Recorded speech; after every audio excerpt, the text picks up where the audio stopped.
we talk about daring in a creative context. And I'm very happy to have a guest from London today. Good morning, Hazel Macmillan. Yeah, I'm here on a very grey day. It's pretty grey in London, but it's very, very nice to be with you all. It's great. Düsseldorf is grey as well, I think. Yeah, you're not too far away. It's only like an hour in that direction, I think. Okay, good morning, and thank you very much for inviting me today. It feels like a great honor, and I'm thrilled to be with you. Although, to be honest, it's a real pity not to be in Düsseldorf because I've been really lucky to spend quite a few times in the city with Alex Holder and Stefan Kermser that you mentioned. You beat me to it. I was going to thank them too for connecting us and joining the dots. But I've been really lucky to spend time with them and as great collaborators and clients, but I would say they're great friends. And that's what I've always really liked about coming over to Düsseldorf. It's got a fantastic atmosphere and vibe. And I really hope to get to visit again soon. It feels like it's been a long time. So when Lisa asked me to speak about daring, I was sort of delighted and excited, and then probably quite scared in pretty much equal measure. And I thought, well, actually, that is the very essence, I think, of the feeling of daring or doing something daring. It's actually the feeling of failure that makes it exciting and maybe daunting in a funny, weird way. It's kind of an attractive quality of daring that it makes you feel a bit scared. So doing this morning from London on Zoom does feel a bit daring, and it makes me a bit nervous. So thank you, Lisa, for that.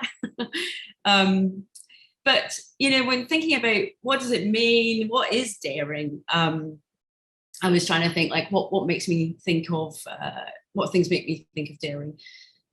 And recently, I would say perhaps Emma Raducanu, who won the US Tennis Open as a qualifier and rewrote tennis history, was amazingly daring. And she really sprung to mind. It was a phenomenal match and an incredible achievement. And I really thought she had to be somebody that I mentioned this morning because she's pretty unbelievable. And then Greta Thunberg, that of course we know about her incredible impassioned plea to world leaders at the UN Council and her influence in trying to change our approach to climate. And then another person that sprung to mind was Felix Baumgartner, who, you know, jumped out of a plane, free fell to the earth from 128,000 feet. And, you know, I think you could argue that that's probably one of the most daring things that you could think of doing. All of these people in their own way, and many, many others, have shown amazing human effort, energy, and dedication to their cause, each in their own way. But as Lisa said, you know, what we're here today to talk about is the context of creativity and daring. And I would say, and I'd like to assume that we can all agree that it's relevant to us as creators and creative people, because to be creative, I think you have to be daring to some extent. It goes with the territory. And when we think of creative daring, I'm sure there's hundreds and thousands and millions of examples we all think of what we might consider to be daring. But I tried to think of some that I felt were really interesting just to share with you as some examples. And one thing that really struck me recently was this amazing fashion show by a guy called Friedrich Tanserson from Centre St. Martin, who made these absolutely amazing latex balloon dresses. And the models came out, walked down the catwalk, released the balloon, and the balloon became the dress. And it was just like the most amazing thing to see. It was really incredible, amazing feat of engineering, creativity, just stunning and very unexpected. Never seen a balloon dress before, and it was a wonderful thing to see. And likewise, someone else, again, I've really loved her work, Maiko Takeda. She's a milliner and makes these phenomenal sort of hats and visors and sort of outfits from this fabulous technique of perspex, feathery fronds that look quite scary and daring and actually absolutely beautiful. And then another artist whose work I absolutely love is this woman called Katie Patterson, who works, and she's a fine artist, and she works in the space of nature and technology. And she makes these incredible artworks that interact with nature. So this one here that I've got, you could dial this telephone number from anywhere in the world and listen into an iceberg melting in Iceland. And it was just such a beautiful thing and really thought-provoking and making us think about, climate change in a very different way. So these three people just sprung to mind because there's sort of events and things that happen that I absolutely love and really admire. And I think about, in Düsseldorf, like the Frank Gehry buildings on the Media Harbour, you might love or hate them, but you can't argue that they're incredibly daring and amazing feats of architecture and engineering. So someone else I'm reminded of is Charles Rennie Mackintosh, who was a Scottish architect who designed the Glasgow School of Art, which is where I went to art school. And he was an architect, a painter, a furniture designer. He did beautiful watercolors. You could even argue he was a graphic designer, and he was a true visionary. Every element of this building was designed by him. And I think at the time as a student, you can see me here in this picture, it let us know that we could really do anything. If we were creative and if we were designers and we were interested in being a little bit daring, we could design whatever we wanted. And that was very much the attitude of Glasgow School of Art. And I think that's what he handed on to us as creatives. This picture is the early 90s, and you can see how few of us there were. A lot less people studying design in those days. So I think creative daring is different and special, very different and special from jumping out of a plane or skiing a black run, because it's intimately about us and our feelings and our fragile egos and ambitions, our individual attitudes towards our work. In every idea that we share and every piece of work that we do, there's a bit of our heart and soul woven into it. And even when it's for a commercial purpose, you could say that it's less about the outcome actually for us, I would say, and more about the process of getting there. Why we dare and how we dare is a very, very personal journey. We each then, I think, have our own opinions. Sorry, this is not moving forward. I have to apologize. I don't know why. Let me just.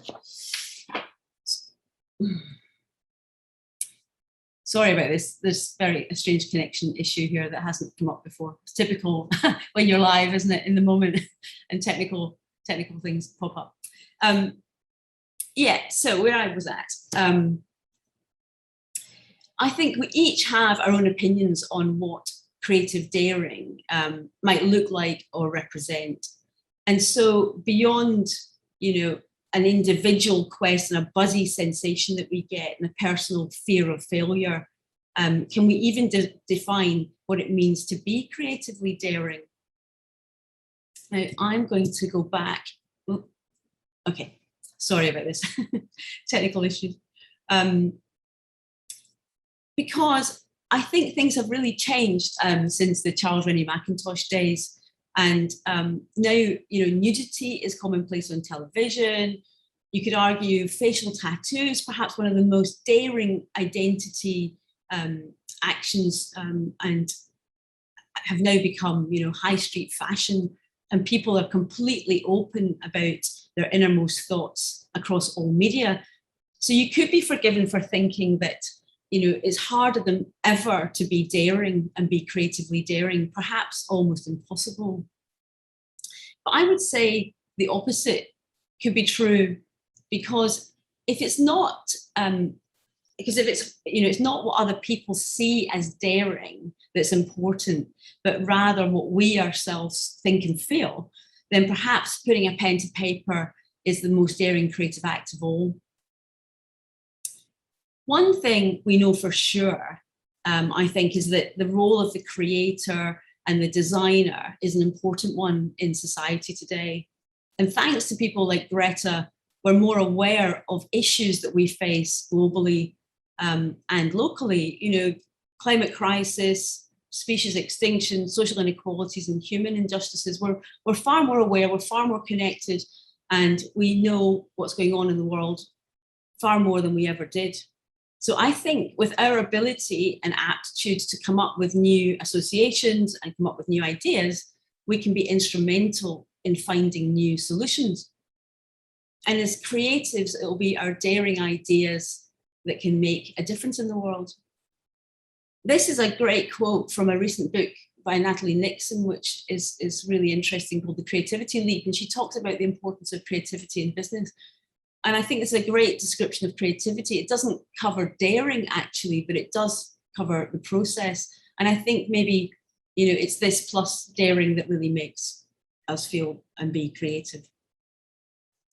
So I believe that it will be up to us to come up with better ideas and ways of doing things.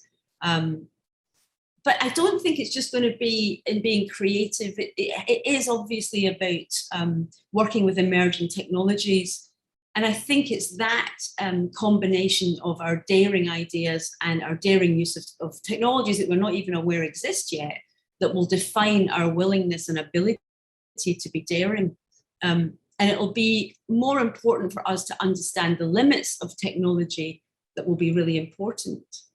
Because I think as we become increasingly reliant on data to make decisions, it will be our creative challenge to prove the importance of a creative approach.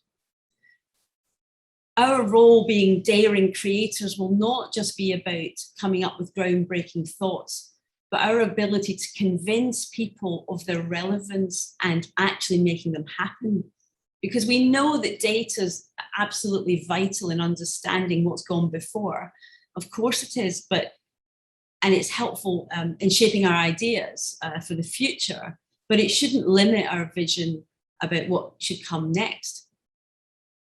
So if we can agree that having a sense of daring is key to being creative, and as we as creators have a valuable role to play in shaping the future for the better, and also if we agree that we must push ourselves and others to make creative leaps, how can we cultivate a daring attitude, mindset, and sensibilities? And this is what I've been thinking about in preparation for talking today, because I don't want to talk to you about, a portfolio of work or show you lots of examples of daring stuff if, we agree that everyone's idea of daring things are different. So if daring is really important to us as creatives, we need to cultivate, an attitude and sensibilities. And can we do this? And how do we do this? So I've got some ideas that I wanted to share this morning, just some thoughts on how we might do it and what I think is important to help us to be daring and creative. And I thought I'd share them with you. So first and foremost, I think it's about honesty. I think we need to be honest to be daring and creative, because we live in a world where we are constantly bombarded with manipulated images, fake news, and liberal exaggeration. And fortunately, in the job that we do, we get to see the behind the scenes of the creative industries, and we can probably tell when something is make believe. We can understand the tricks of the trade that are being played and the levers being pulled. But a lot of other people don't have access or awareness of that. And it's no secret that social media has been found to increase anxiety, making our mental health a challenge. So the pressures of social media go much further than our ability to make friends and be liked. And I think there's an immense pressure on us, not just to consume brands and what they offer, but to construct our own personal brands. And that's a concept I've never been very comfortable with, to be honest. The internet's full of suggestions for how we should create an image of what we want other people to believe we are. And so I think given the state where we're always encouraged to sort of put on a front or put on a face or, tell stories that we might not believe ourselves, I think honesty and being true to ourselves could maybe be not a radical thought, but perhaps one of the most daring things that we can do as creative people. And I think that's not just, an abstract notion of how to be creatively daring, but I think it's a practical solution, because I think, when you're honest in what you do and how you work, and as creative individuals, making a living from being creative, advising clients, coming up with ideas that we want people to take on. I think honesty is really important, because it's the honesty that builds trust and a good relationship. And actually it's relationships that get stuff done. So I think honesty might start at home with us, but it doesn't end there, because we need to demand this from the organizations that we engage with, because honesty is important to build these relationships. So I think daring, in my view, is honest. The second idea that I thought of is we need to dare to be imaginative. And I know that's quite a bold thing to say to a creative audience of this caliber, and we're all imaginative for our work. But I think we need to keep challenging ourselves to be imaginative because of this amazing access we have to content. I think there's a danger that it can stop us thinking independently, and ultimately, it breeds similarity and homogenization in our work. And in my world of branding and identity, I can certainly say that I've noticed over the years, in recent years, there's similarities in the things that I'm seeing. More work maybe based on aesthetics, less on establishing a distinctive story and characterful differentiation. A lot of bright fluoral colors, perhaps graphic, figurative illustrations. There's a lot of common clues that we keep seeing time and time again. And I think we've got to be really careful of this, because I think that lack of imagination that we might see in work could actually reduce our influence in the long term. Because if we don't champion creativity and alternatives and idiosyncrasies, then surely we make the automation of creativity even more likely. And I think that's a question that's worth considering. But to mitigate this, I think we need to feed our conscious and subconscious minds from as diverse sources of knowledge and inspiration as possible. Reading widely, tasting new flavors, volunteering, talking to people we wouldn't normally talk to. It's not just about going to exhibitions, but it's about, reading a biography of an artist, perhaps, understanding what biomimicry means. There's things that can inspire us in the world that really feed our subconscious minds and help us to drive who we are, and not subconsciously copy what we've seen online. I think this is a great quote from a book that I read recently called Range, by a guy called David Epstein, which really resonated with me. And he talks about the value of developing a hybrid mind, and that we get if we have deep expertise in a subject, we don't always get the best answers. And he proposes that people with a broader experience often come up with more effective solutions. And if you're interested in that idea of a broad range of ideas and sources, then I'd recommend the book. I thought it was really interesting. And as Lisa mentioned, it resonated for me because I'm a visiting tutor on the course at the Royal College of Art and Imperial College London, which is Innovation Design Engineering. It's a double master's. The students work for 2 years. They come from really diverse backgrounds. and their academics learning and working together to come up with inventive and often groundbreaking innovation. The students are computer scientists working with mechanical engineers, fashion designers working with social scientists, ex-journalists, with artists, the design engineers working at the very edges of and overlaps of their imaginations and experiences to discover new creative territories. And in recent years, we've seen many really brilliant startups that have come out of the course. Things like Gravity Sketch, which is a 3D visualization VR collaborative tool for creatives and designers, which has been phenomenally successful.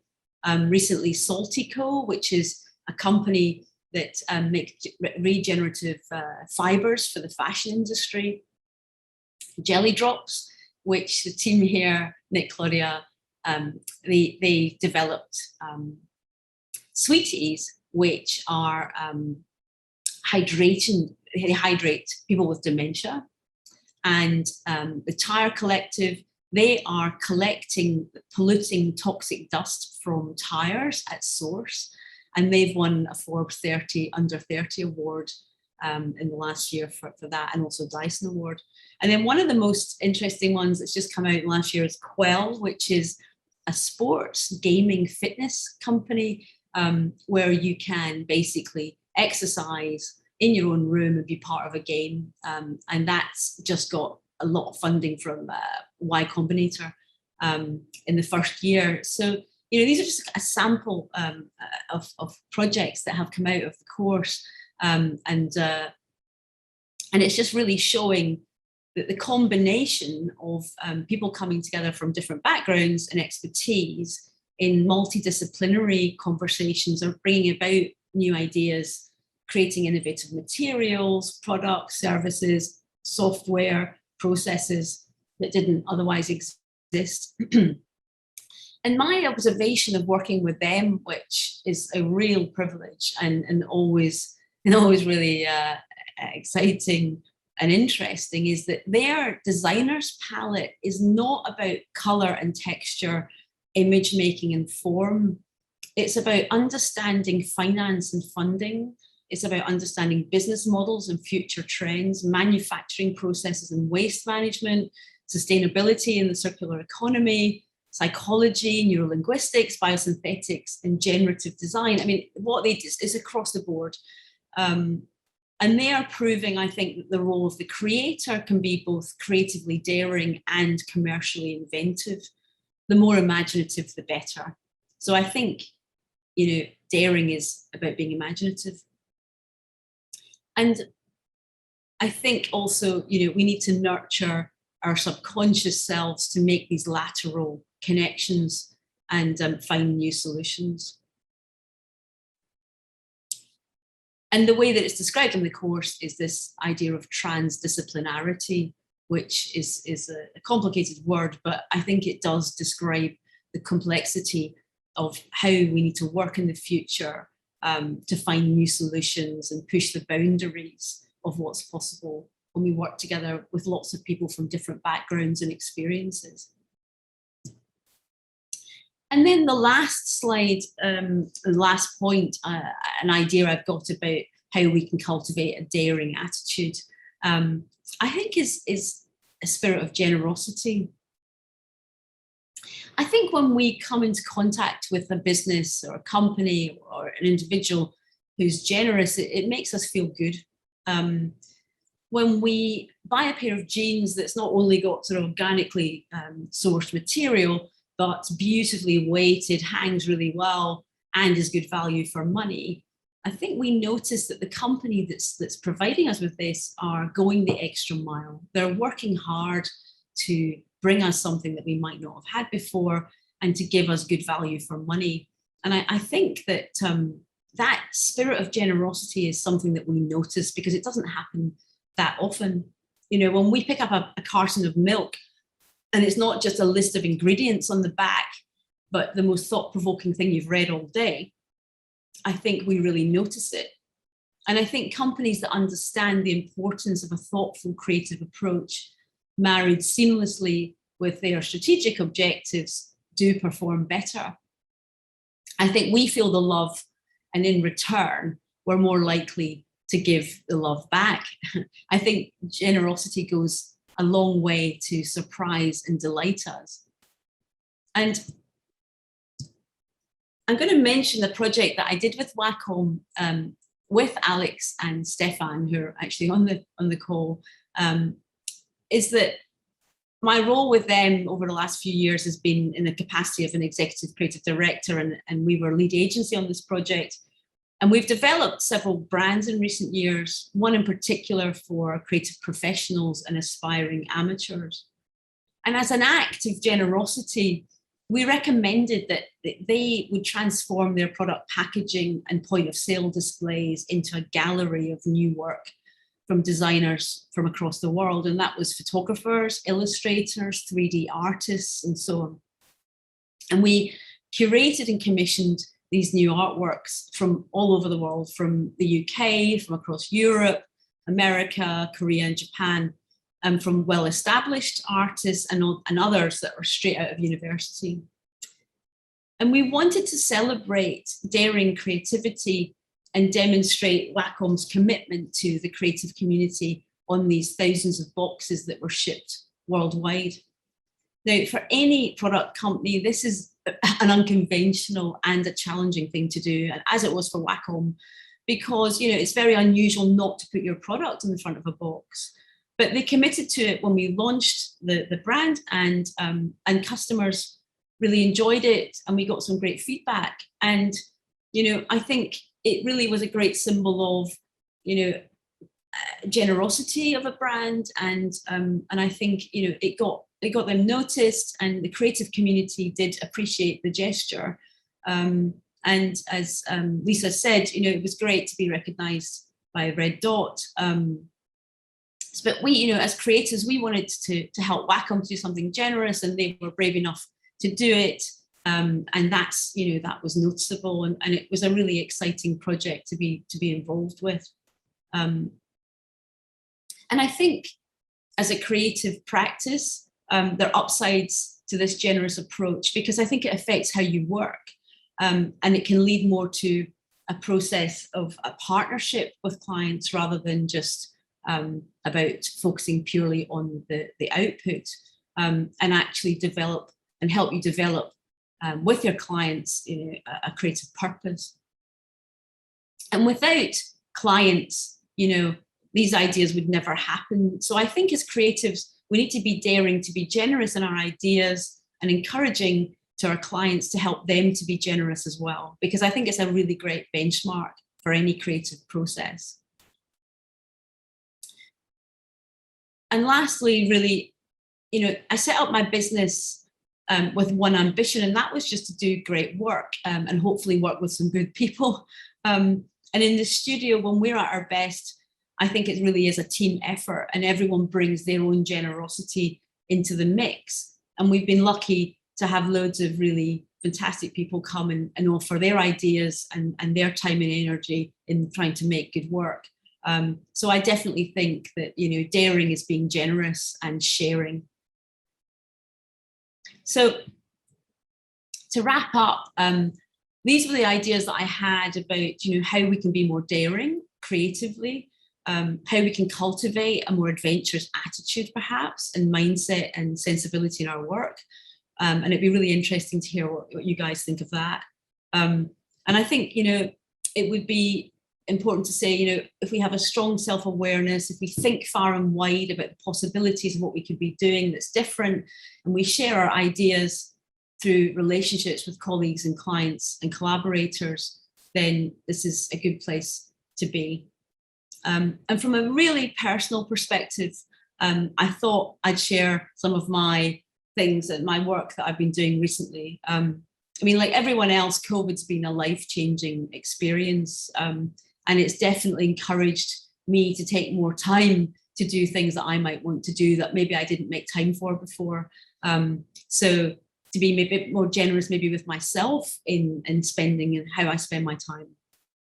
And years ago when I was a student, I got the chance to work at Milton Glazer's studio in New York. And I got the opportunity to sit and look through his personal sketchbooks. And I was 19 at the time, and it was very, very early days. But when I opened up his sketchbooks, he did all these amazing drawings of his meals and what he was drinking. And it was just absolutely brilliant. When he went traveling, he would do a little sketch of what he'd eaten and what he had and what he'd been drinking wherever he was. And it just really stuck in my mind. So for years and years, I've sort of tried to do the same. And I often do it from memory. I'll think back over a meal or somewhere that I've been with friends, and I'll draw it from the memory that I have of it. So this is an example of that. But drawing is what I do. I've always done it. So you could argue it's not very daring at all. It's kind of like what I normally do. So I thought, well, that's not that daring to share. But what has been maybe more daring for me is, since COVID, I've started writing, and I've written loads. And my ambition with this is really to hopefully publish a book at some point.